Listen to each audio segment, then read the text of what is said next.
You're about to watch how the Palestinian ambassador to the UK absolutely violates Keir Starmer's body language in real time, because it's not that often that you see two men with their noses just 1 inch apart from each other. That is disturbing, to say the least. I mean, it makes anyone feel uncomfortable, the same way that Keir Starmer was really uncomfortable making sure that everybody knew that the UK had nothing to do with the Iran strikes. The United Kingdom played no role in these strikes. That the United Kingdom was not involved in the strikes on Iran. Our decision that the UK would not be involved with the strikes on Iran was deliberate. We are not joining these strikes. We were not involved in the initial strikes on Iran, and we will not join offensive action now. Mr. Speaker, the United Kingdom was not involved in the initial strikes on Iran by the US and Israel. That decision was deliberate. But in this case, we are talking about body language. And in terms of body language, this is a very intimate gesture, because the ambassador in this case is invading Keir Starmer's intimate space. In body language, we have a term as proxemics, which are the distances in which we interact with other people. And when we are greeted in this case a diplomatic setting, it is not that usual that you put your face right into the other dude's face, especially not only that, but right, you see there that they are rubbing their bellies, and also the Palestinian ambassador is fondling his arm right there. It's like you have many gestures of intimacy at the same time. Anybody could just shake hands and use the other hand to give a couple taps, maybe grab the other dude's arm. Why not? But this is a much more intimate gesture, and we have another angle. People are talking about this angle in which you can see that Keir Starmer's head is brought back. He is really uncomfortable with the exchange. He's trying to look to one side while the Palestinian is looking straight into his eyes and with his head a bit tilted. It's like the Palestinian is comfortable doing this to Keir Starmer, and Starmer is not comfortable at all with that gesture. So it continues. We can see this in slow motion, how Starmer is basically frozen. And from this angle, people were not sure if the Palestinian was really cheek to cheek with Starmer. You know, when you are literally touching the skin of your cheek against the other. We have that other angle to confirm that. If you wanted to see this from this angle, it's just like a Hollywood movie when they go for the kiss. He's saying something secret to the ear of UK's Prime Minister, and he also shakes his head, and it's like, oh my God, they are almost going for the kiss. With that angle, it's almost going for the kiss. And you see that the gesture of the Palestinian has changed.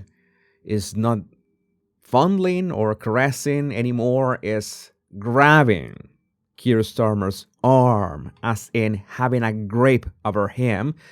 And you see in the body language of both of her facial expressions, the Palestinian is much more relaxed and Starmer is still tense with the exchange, as in maybe he's being given orders. And you see in terms of micro expressions and facial expressions that the Palestinian raises his eyebrows. You see those deep wrinkles on his forehead, which signal, of course, that you can, even from this angle, you can see that he's raising his eyebrows. It's a way of emphasizing whatever he is telling Starmer. And Starmer doesn't have an expression.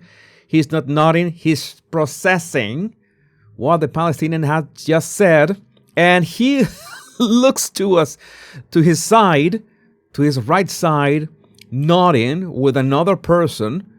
This continues again. The Palestinian once again gets close to him and says a couple words. And the exchange couldn't be more, disturbing.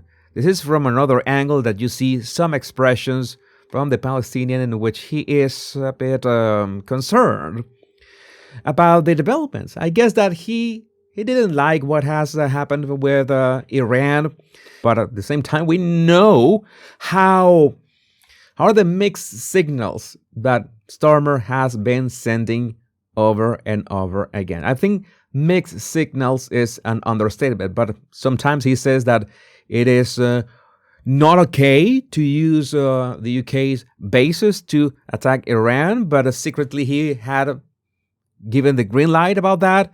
And up front, he said, I don't know, like 6 or 7 times that no, they didn't have anything to do with those attacks. So I guess that that the UK, their main audience right now, Keir Starmer's main audience right now are Muslims. There's something that we need to acknowledge. This is an open secret. Oh, and I almost forgot to mention that hand right on Starmer's shoulder. That is a sign, a gesture of ownership, as if the Palestinian owns Starmer with this gesture. Not literally, of course, but metaphorically. That is the significance. That is a very intimate gesture as well, a very dismissing gesture. At the same time, a gesture of power. And he knew that he was being filmed. That is a message. That is a message to Starmer, and you can see how deer in the headlights is his stare. Starmer is totally lost. And it's like he doesn't have any sort of control.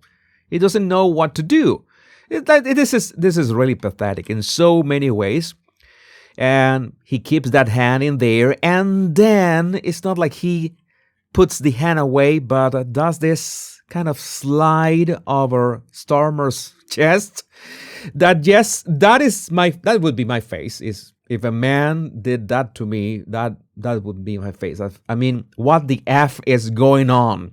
Why does this dude act like this? And of course, we know what's going on here.